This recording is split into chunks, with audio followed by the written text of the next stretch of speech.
গত ক্লাসে আমরা শিখেছিলাম টুলবার প্যানেলের দ্বিতীয় নম্বর টুল ট্র্যাক সিলেকশন টুল সম্পর্কে। এই ট্র্যাক সিলেকশন টুল কী কাজ করে, তার কী কী ফাংশন রয়েছে সেগুলো সম্পর্কে আমরা প্র্যাকটিক্যালি শিখেছি। আজকের ক্লাসে আমরা আলোচনা করব টুলবার প্যানেলের তৃতীয় নম্বর টুল রেপল এডিট টুল সম্পর্কে।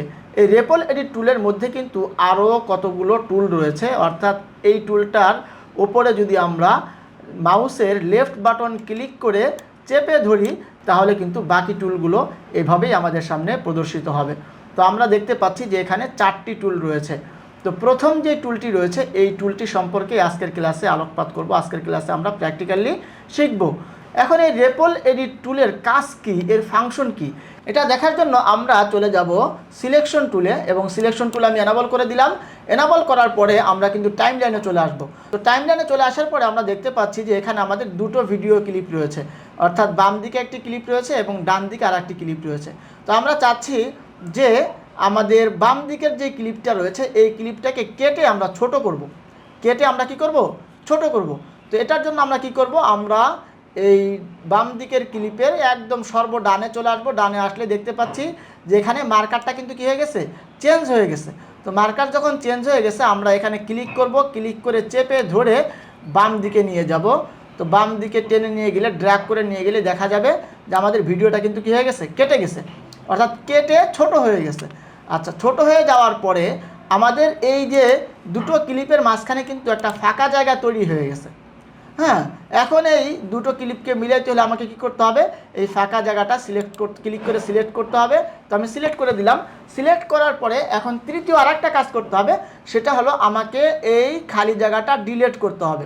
তো এটা ডিলিট করার জন্য, রিমুভ করার জন্য হয়তো আমাকে কিবোর্ড থেকে ডিলিট বাটনটা চেপে দিতে হবে, কিংবা আমাকে এখানে রাইট বাটন ক্লিক করতে হবে। তো রাইট বাটন ক্লিক করলে আমরা এখানে দেখতে পাবো রিপল ডিলিট, অর্থাৎ এই জায়গাটাতে যদি আমরা ক্লিক করি তাহলেও কিন্তু আমাদের এই যে ফাঁকা জায়গাটা ছিল সেই ফাঁকা জায়গাটা কিন্তু কী হয়ে গেছে? রিমুভ হয়ে গেছে, এবং আমাদের দুটো ক্লিপের মধ্যে ট্রিমিং হয়ে গেছে, অর্থাৎ সুন্দরভাবে মসৃণভাবে তারা মিলে গেছে।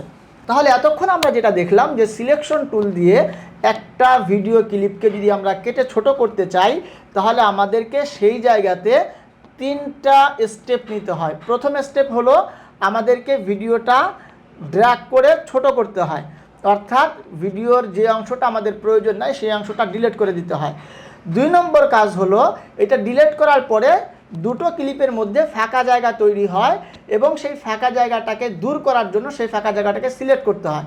3য় নম্বর কাজ হলো সেই ফাঁকা জায়গাটাকে বন্ধ করার জন্য আমাদেরকে কিবোর্ড থেকে ডিলিট বাটন কিংবা ওই সিলেক্টেড জায়গার উপরে রাইট ক্লিক করে রিপল ডিলিট করতে হয়। এই যে আমরা এখানে একটা কাজ করার জন্য, একটা ভিডিও ক্লিপকে ছোট করার জন্য 3টা স্টেপ নিলাম, আমরা এই কাজটাই, এই সেম কাজটাই রিপল এডিট টুলের মাধ্যমে একটা স্টেপে করতে পারি। তো সেই কাজটাই এখন চলেন আমরা স্ক্রিনে দেখে নেই। তো আমাদের ক্লিপগুলো কিন্তু এখন কাটা আছে। আমি আগের অবস্থায় নিয়ে যাওয়ার জন্য আমার কিবোর্ড থেকে কন্ট্রোল এবং জেড চেপে দিচ্ছি, আবারও চেপে দিচ্ছি, তাহলে দেখেন আমার কিন্তু এখানে ক্লিপগুলো আগের অবস্থায় চলে এসেছে। এখন আমরা কি করব? এখন আমরা রেপল এডিট টুল ব্যবহার করব, এবং সিলেকশন টুল দিয়ে আমরা যেই কাজটা করেছিলাম হুবহু সেই কাজটা আমরা কিন্তু একটা স্টেপে, একটা কমান্ডে, একটা ক্লিপে করব। তো চলেন আমরা সেটা দেখি। এর জন্য আমাদেরকে প্রথমে কি করতে হবে? এই রেপল এডিট টুল এটা আমাদেরকে এনাবল করে নিতে হবে। আমি এখান থেকে এনাবল করে নিলাম। এনাবল করার সাথে সাথে দেখতে পাচ্ছেন যে আমাদের যে কার্সরটা ছিল সেই কার্সরটার চেহারা, সেই কার্সরটার আইকন কিন্তু চেঞ্জ হয়ে গেছে। তো আমরা যদি এখন আমাদের কোনো ভিডিও ক্লিপের মধ্যে এই দেখেন এখানে যদি আমরা যদি প্রথম ভিডিও ক্লিপটার শেষে আমাদের এখন এই কার্সরটা নিয়ে আসি তাহলে দেখেন এটা কিন্তু ইয়েলো দেখাচ্ছে।